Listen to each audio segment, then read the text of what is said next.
জীবনের সব রং জানি সাদা হইয়া গেছে আমারে লইয়া যাও মাটি।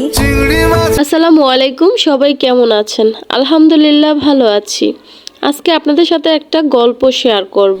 পৃথিবীতে একমাত্র ভালোবাসার জন্য মানুষ সব থেকে বেশি কষ্ট পেয়ে থাকে। ভালোবাসায় যেমন সুখ আছে তেমনি কষ্টও আছে, আর ভালোবাসার কষ্টের কোনো শেষ নেই।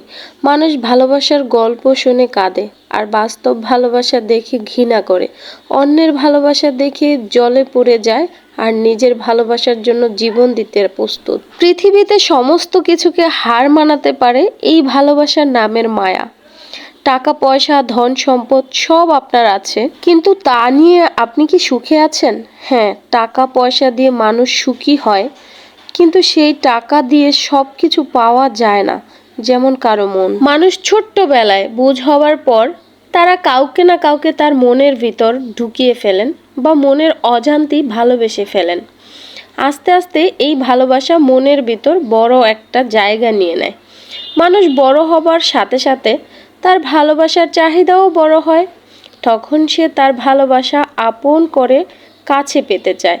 হয়তো কেউ সেই ভালোবাসা আপন করে কাছে পায়, আবার কেউ পায় না। ভালোবাসার মানুষকে নিয়ে স্বপ্ন দেখতে জীবনের সব থেকে বেশি শান্তি লাগে। মানুষের এমন একটি সময় থাকে যখন সে শুধু স্বপ্নে তার ভালোবাসা উপভোগ করে, তার স্বপ্নে তার ভালোবাসার মানুষটিকে কাছে নিয়ে আসে।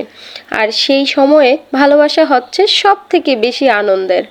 স্বপ্নের জগতে ভালোবাসা বাস্তব থেকেও বেশি আনন্দ ও মজাময় হয়ে থাকে। স্বপ্নের জগতে ভালোবাসা হচ্ছে সমস্ত বাধা ভেঙে যাওয়ার, যেমন স্বপ্নে আপনার ছাড়া অন্য কারো কখনোই জয় হবে না।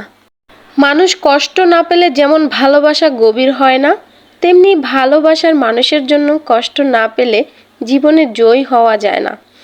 পৃথিবীতে একমাত্র মানুষই একে অপরের ভালোবাসার জন্য বেশি পাগল হয় ও কষ্ট পায়।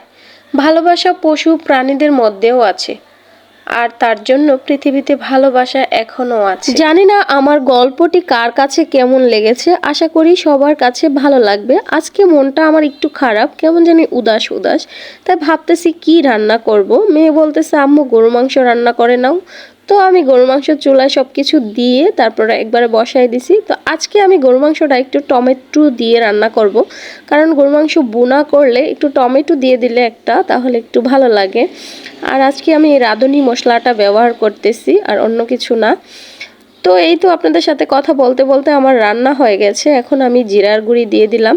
তো এখন আমি একটু দেখে নিব যে কেমন হয়েছে, লবণ টবণ সব কিছু ঠিকঠাক আছে কিনা।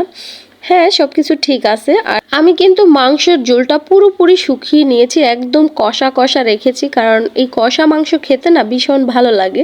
তো আমার মাংসটার কালারটা অনেক সুন্দর আসছে, তাই না? একটা প্লেটে ভাত, কাঁচামরিচ, পেঁয়াজ নিয়ে আমি পরিবেশন করে নিলাম। তো এখন আমি খেয়ে দেখব, সত্যি অনেক মজা হয়েছে মাংসটা। সত্যি বলছি বন্ধুরা, মাংসটা দেখো কতটা সফট হয়েছে, এত নরম। আজকের ভিডিও এ পর্যন্তই। কেমন লাগলো অবশ্যই কমেন্ট করে জানাবা। যারা এখনো আমাকে ফলো দাও নাই, প্লিজ আমাকে ফলো দিয়ে লাইক দিয়ে আমার ভিডিওটা শেয়ার করে আমার পাশে থাকো। আমার জন্য দোয়া করো, আমিও তোমাদের জন্য দোয়া করব। সবাই ভালো থাকো, সুস্থ থাকো। আল্লাহ হাফেজ।